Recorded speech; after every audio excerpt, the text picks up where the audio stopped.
Good morning and welcome to Monday Mornings with Margie. Thanks for all our listeners or viewers that are here with us. And I once again have a really exciting guest who's on the show today, who's going to share with us some information about himself and his journey that I think is really courageous and also sheds light for all of us as we hear about, other people's personal stories and journeys. So I will let him introduce himself. We have Steve Karlin here, but I'm going to let Steve tell you sort of who he is personally, professionally, and then we'll go from there.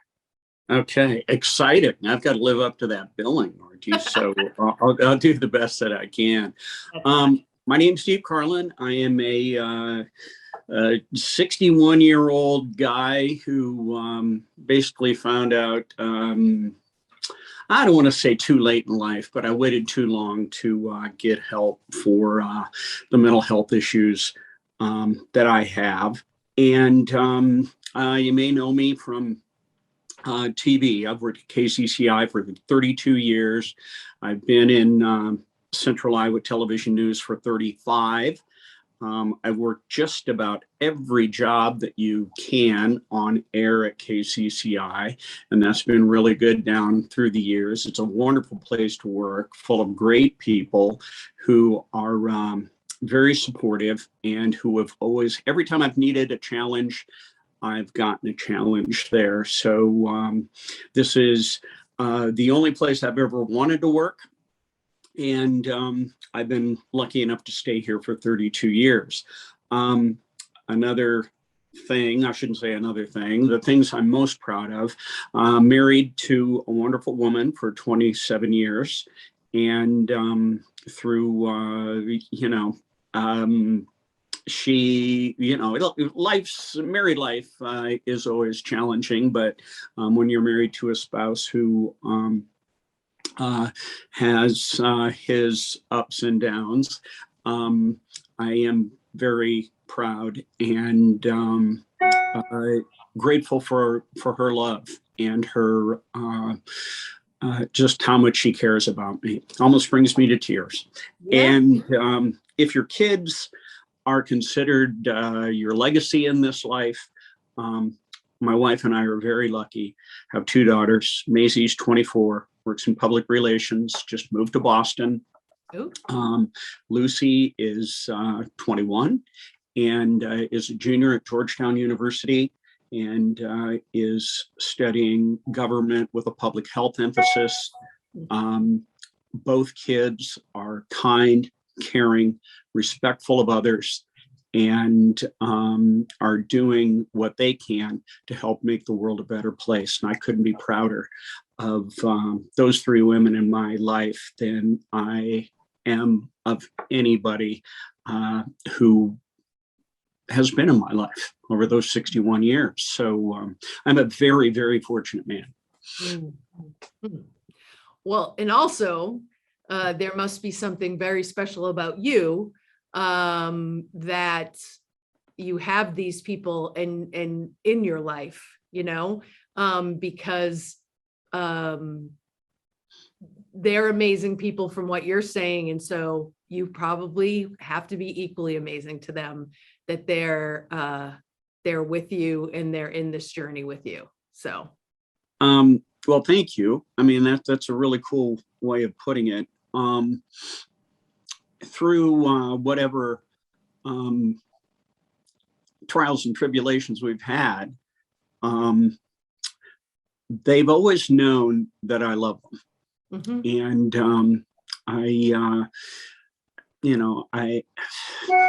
I've never been physically abusive or anything like that, which I know some people who are depressed, they can have that issue. I do not have that issue. My issue is more saying the wrong thing at the wrong time, saying hurtful things that I know are hurtful, and clamming up at other times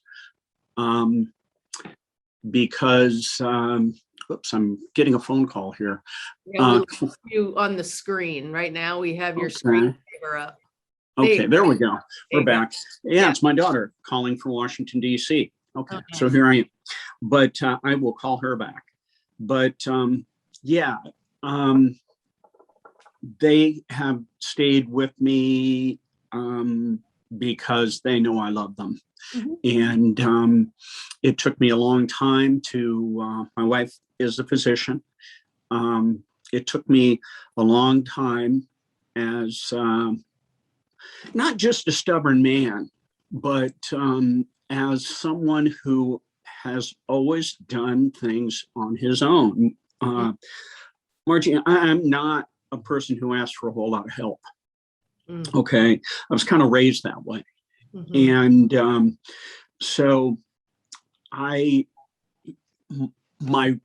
bad bouts of depression, thankfully, have always been spread out. And, when they would come up, there would be some kind of eruption. And my wife would say, Steve, you're depressed. You need to get help. And, a couple days later, I'm feeling fine again. And that kind of just went in one ear and out the other. And something happened. Oh boy, it's about 3 years ago now that really made me think about my wife's plea for me to get help, and made me finally do it. Are you willing to share that with us? I mean, that was one of the things I was going to ask you about, because for some people, coming to terms with this is an accumulation of events. And for some people, there's also a final straw that sort of pushes us to realize and kind of wake up to what needs to happen. Yeah. My wife is a very organized person.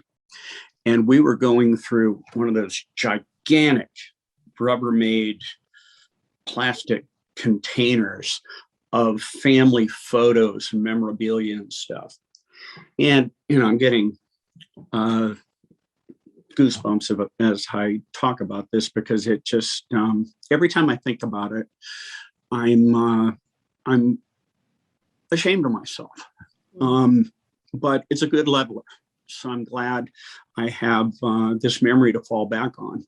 Long story short, we were going through all this stuff, and I'm looking at these pictures of these little kids smiling. My wife smiling, me smiling. Just picture after picture after picture of this beautiful family. These beautiful, happy,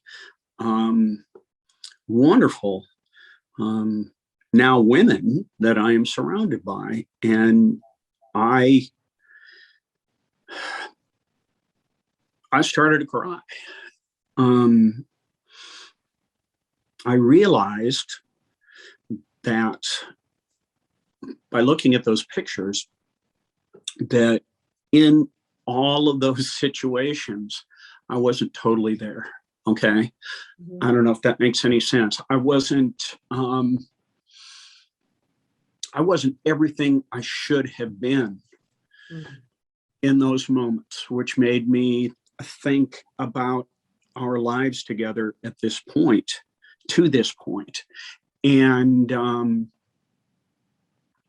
I was just ashamed of myself, because the answer was there all along. And what it is allowing yourself to believe that you need help, instead of just bouncing from depressive episode to depressive episode, and possibly creating some inner turmoil in my kids, my wife. I've always been very good at expressing my feelings, but I don't think they ever understood until I started going to therapy, what it was all about. And we've talked about that a little bit. A lot of it is very private and things that I don't think they really need to know. But I've gotten help, and over the last 3 years, it has really made a huge, huge difference. Just in my my outlook on the world. Clutter is an amazing thing, and that's basically what I deal with is accumulated clutter from my life before them. And clutter is a very tricky opponent because clutter can rear its head in any situation and just take me within myself to where I'm only thinking about Steve and I'm distracted from everything else that I really need to address to be a good father and a good husband and a good person in general. Well, and also aside from those things, it also, when you're sort of, I call it stuck in your head, and where you're just can't kind of get out of your own way. You're also just not actually living your own life aside from who you are. Right. Like to everyone else. Yeah. You're not even living your own life. It's sort of like you're in an autopilot mode and you're stuck in your head. You're doing the actions that appear like you're living your life, but inside you're in conflict and you can't escape whatever it is that's consuming you. Yeah. I mean, that's been my life, and I had a wonderful life. I everybody talks about being grateful. Oh, I'm grateful. I mean, I have a much greater life than I ever thought I was going to have. And the way I made this public is, it was 3 years ago, I think September, is when I had that moment. For some reason, Margie, I sat down at a computer and I just wrote everything that was going on in my head. I wrote it to my friends on Facebook. I don't know why. I have no idea why. I wrote it to, I think I wanted my friends on Facebook to know, like if they ever had a, wonder what's going on with Steve. This might help explain it. And for some reason, I put it on my KCCI page, which, after I hit send, I was like, uh-oh, because I didn't talk to my wife or my kids about doing this at all. And then all of a sudden they're bombarded. My kid, this is 3 years ago. Oldest child was in college at the time, and the youngest child was beginning high school. And they started getting a lot of questions. But we've talked about it. They realized what a good thing it was because they saw the number of views that it got, the number of responses, people who have similar problems, not just the sympathy stuff. I wasn't looking for that. I guess maybe I was just trying to be as honest as I could with myself and just say, here I am. Don't do this. Okay. And the response I still get today is amazing. It's amazing. People who have problems that are a lot worse than mine, who are sharing with me, who are looking for help. Many, many, many men who say, I'm going to therapy now. Okay. A lot of wives who say, you convinced my husband to go to therapy. It was uncomfortable for my family for a little while, but it has turned out to be one of the greatest goods, that I've been involved with in a long time. Yeah, absolutely. So what you talk about that you went into therapy. So is that the primary thing you've done to address the depression? Is therapy? Have you done any other things? And what about therapy or any other supports you've had in place? What do you think has, let me think about my question. How has it helped you? Where are the changes that you've seen? What has it brought out of you? Yeah. The first thing, my oldest daughter, both she and I, we have ADD. Okay. And I didn't know I had ADD. Mm-hmm. And this was after I wrote the thing on Facebook. And my oldest daughter, to her credit, said, Dad, she was just tested for ADD, was put on a medication. It has helped her tremendously. Mm-hmm. And she said, Dad, I think you have ADD. Knowing full well that, you know, if he goes and he talks to this psychologist, maybe they're going to diagnose him with depression too. Mm-hmm. Well, that's exactly what happened.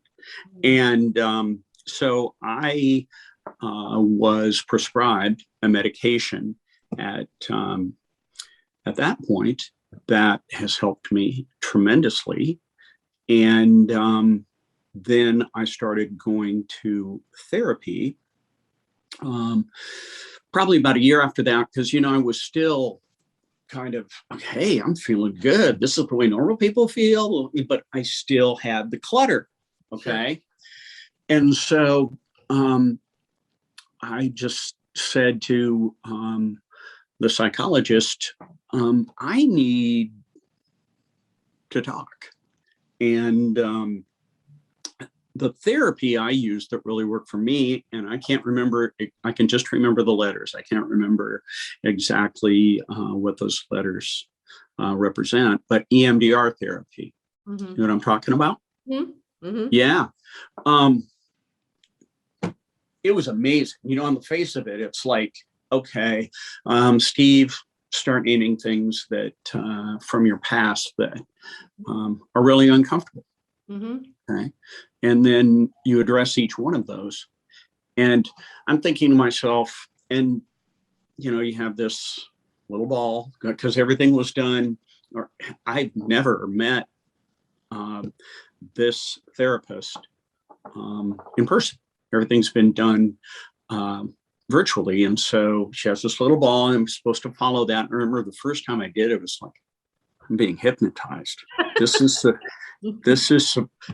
supposed to work. You know, this seems kind of weak, but you know, but she said, just please take this seriously, concentrate on the ball, think about, you know, she picked what she thought was the worst of the things that I listed. And you know what? It was fantastic, because by following that little ball until she told me to stop and take a deep breath and then tell her what I was thinking, so many things ran through my mind. So many times I was taken back to the moment that happened. Mm-hmm. And I was able to feel again my part in that situation, and most of the time realize that it wasn't my fault. Mm-hmm. Okay, that these things were controlling me and were controlling my reactions to situations, to other people, to things that, you know, would happen to me. Mm-hmm. And in a way, forcing me to, you know, just look at the world through, you know, only my own lens. Mm-hmm. And that was fantastic. I mean, it was just a revelation for me. Mm-hmm. And, you know, that treatment took, you know, probably about 6 months mm-hmm. of, you know, like 2, 3, like a couple times a week, I think. Yeah. And yeah, I'm just a different person after that, you know?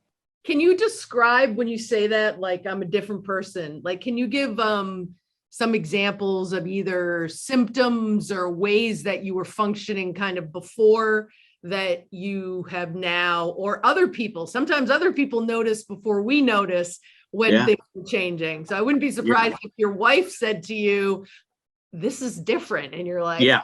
Yeah. So what are some of the main things you've seen change after getting treatment? Yeah, I used to be a person who was always kind of on edge, who was Mm. always a little, you know, I don't want to say snippy, but I was always looking for a possible affront, which, you know, had to do with the extreme insecurity that I was dealing with. You know, I mean, here I am, somebody who's on TV every night in front of tens of thousands of people, and pretty insecure. Yeah. Okay. Yeah. But the thing that just startles me now is that, you know, I don't have any thoughts like that. I mean, I think about this constantly, about how I would have reacted to situations before, you know, especially tense stuff, pressure-filled stuff, whether it be at work, family stuff, all that. I used to be, I'm rubber, you're glue, whatever you say, bounces off me, sticks to you. Yeah. Now, I'm just I'm a big lump of silly putty.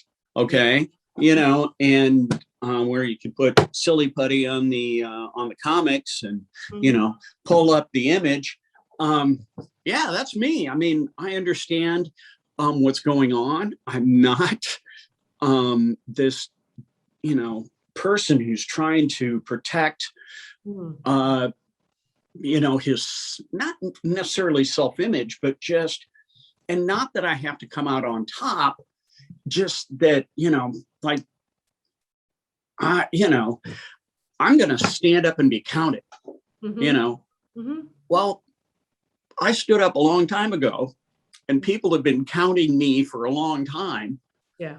I didn't even realize. Okay. And so now, yeah, I'm a lot cooler. I understand other people's problems better, you know, the empathy, the sympathy, all of that. And it's amazing to me just how much more relaxed I am. Yeah. You know, I don't know if that makes sense, but it totally makes sense. And some of what I'm thinking about when you're talking about that sort of, you know, standing up and being counted or whatever that represents, I often think we're all in search of feeling like we're enough, you know? Yes. And no matter whether you're on TV and a public figure, whether you're wealthy and a CEO of a company, or, you know, you're homeless, struggling, you know, with mental illness or substance abuse, at the end of the day, we're all looking to feel like we're enough. And I think until we can deal with the clutter you're talking about, right? Because in my mind, the clutter keeps stacking. And at some point, there's no more room for the clutter for it to go. And for you, that happened with the Tupperware, you know, file bin that you finally were like, okay, the clutter has filled to the brink. And at that moment, Margie, I knew I was not enough for my family, the most important people in my life. And that is why I cried and cried and cried and cried. I had a hard time stopping. You know, at first my wife didn't know what was going on. And then I explained it as best I could. And boy, you know, it's really just like a release of 58 years of no matter what situation I was in, not feeling like I was enough. I can honestly say, you know, for the longest time at my job, I didn't feel like I was enough. And that's why I protected my turf. Okay. And I'm not into protecting turf anymore. That's, you know, I love my job. I have a fantastic job. But, you know, I've got to let other people be themselves too. And the only way I can do that is by being who I really am. Right. Right. Yeah. How have your relationships with your daughters and your wife improved as you have, or others, not necessarily them? I'm sure you have other people in your life that are important to you, but how have you seen your relationships change or blossom? Just much closer. We had our younger daughter home for 18 months during COVID because her school was shut down. And, I love having our kids home. And our older daughter was here for about 4 months. And I looked at it as bonus time. Sure. I mean, you would think that after, especially in the case of our older daughter, years of being away from home, I mean, she has her own way of doing things. She's an adult now, and she's been self-sufficient for, a couple of years. And, there was none of what, you might think would be stereotypical, kids moving back to their parents' stuff. And I think a lot of that, is of course due to my wife is just like the most. My wife smiles when she's angry. She's that kind of person, and so it's just the positivity. And I think my kids can. We've always been close. We've always been able to talk about anything, and that's one thing I really prize about our relationship with our children. They know they can come to us with anything, but I think they can trust that, I'm not quite as erratic as I used to be. I'm not, they are going to get a consistently strong, well thought out response to their problems. Like I think my younger daughter, I think that's what she was calling about. I think she's got an issue today, and I am proud that our kids call and hit us up with their problems. And as far as my wife goes, it's just made us even closer. And it's not guilt feelings or, you had to put up with this for so long. It's, it's our deep love for one another. And I'm just so grateful for her understanding. And, we have a wonderful family and a good marriage. And, it's just the greatest thing in the world. Yeah. Also, when you get rid of some of the clutter and you also allow yourself to be vulnerable like you did, I mean, like putting it out there on Facebook and on your work page, I mean, that's pretty vulnerable. It opens your heart, right? It does. Your heart. It does. And then, I've spoken about this topic and continue to speak about it quite a bit. And, I was pretty open before with people who I knew, but I am happy. And I've done it in some cases. I, just sit down with people and just, hey, you need somebody to talk to. I've got a couple of years. Let's go. I'm not here to solve anybody's problems, but because I'm not a professional, but I'm a good shoulder, and I want to help people. And this is a really good way for me to do it, because this is an issue that is just increasing in its complexity and its strength, and some pretty scary stuff. It's just spreading. So we need to address it. Absolutely. So with that being said, and you sharing your story, if there were somebody listening today to your story, someone out there who's struggling, someone out there who maybe doesn't know they're struggling, someone out there who knows they're struggling and embarrassed or ashamed, or like you said, doesn't like to ask for help. What would you say to them now based on your life experience and your experience over the past 3 years? I would say, first of all, to make sure that we address the people who may not know they have a problem, do a self-assessment, okay?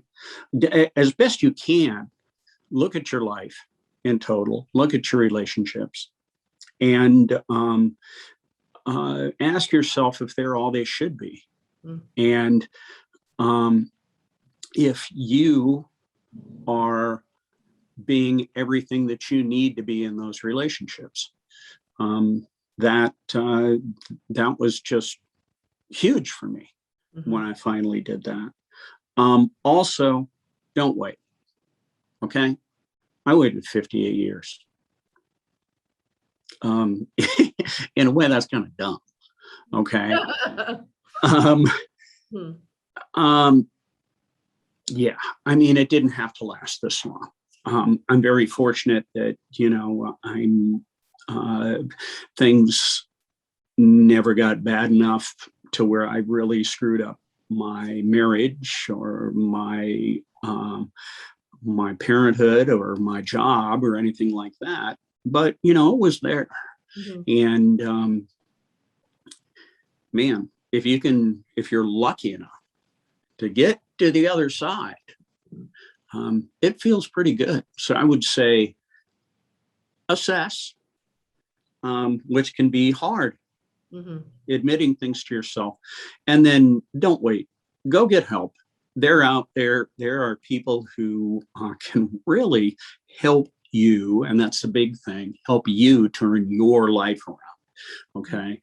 My therapist was always really good about, when I thank her, she's always really good about saying, oh, wait a minute, you did this. I just kind of helped guide you along and made you and helped you think about things that you might not think about on your own. Right. Okay. Right. And so don't wait. Life is meant to be a happy thing. Yeah. Be as happy as you can. Yeah. I couldn't have said it better than you. I appreciate, and I'm sure there's somebody out there that this message is going to get to. And that's our goal with having these like real conversations, is so people know, like, there's other people out there that are dealing with similar things. And there are people out there that can help you. You just have to let them in to help you. So I appreciate you sharing your story. And your wife and your daughter sound like amazing women. So they're just unbelievable. That's a great thing. And Boston is a cool place to be. I know, I've never been there before. We're going this fall. Well, so, it's a lot of fun. If you want any tips on things to do, just reach out to me. You got it. Okay. And I just want to thank everyone who's watching or listening to Monday Mornings with Margie. I hope you guys are having a great week, and be well.